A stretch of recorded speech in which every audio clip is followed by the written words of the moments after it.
اللہ کے حبیب نے منع فرمایا، فرمایا کوئی اونچا اللہ اللہ نہ کرے، جب کوئی نماز پڑھ رہا ہو سو رہا ہو تو اس کے سامنے اونچا ذکر نہ کرو۔ کہتے میں ایک دن اونچا اونچا ذکر کر رہا تھا، اونچا اونچا میں ذکر کر رہا تھا، کیونکہ عشق لگا سی کھیڈاں کھیڈ دی نوں تے مینوں کھیڈاں بھل گئیاں، نے کجل پایا سی یار دے ویکھنے نوں، پھر او دی یاد وچ روندے آئی ڈل گئیاں، حیدر شاہ اس گلی کدے نہ رول دی، پر ہن تے رول گئیاں۔ کہتے میں اونچا ذکر کر رہا تھا تو حضرت عمر فاروق رضی اللہ تعالیٰ عنہ نے ڈانٹ دیا، فرمایا تجھے نہیں پتا حضور نے منع کیا؟ تو عمر نے ڈانٹا تو میں چھپ کے بیٹھ گیا کونے میں۔ حضور آئے نا نماز پڑھانے تو محبوب نے پتہ کیا وہ عبداللہ کدھر ہے؟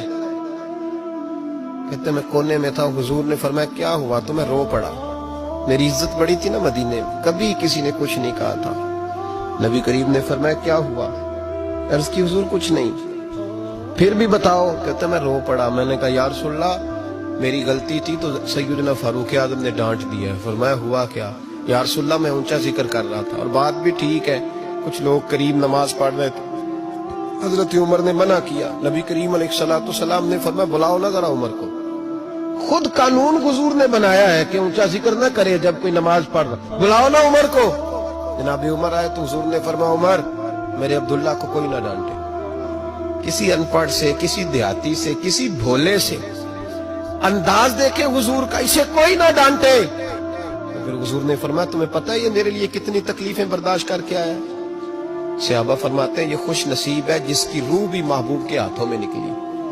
اور جب جنازہ اٹھا تو حضور کی داڑھی سے ہم نے آنسوؤں کے قطرے ٹپکتے دیکھے۔ مدینے میں رواج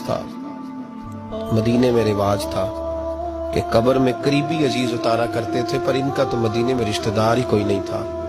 حضرت عمر فاروق اور جناب ابو بکر صدیق کہنے لگے ہم قبر میں اتارتے۔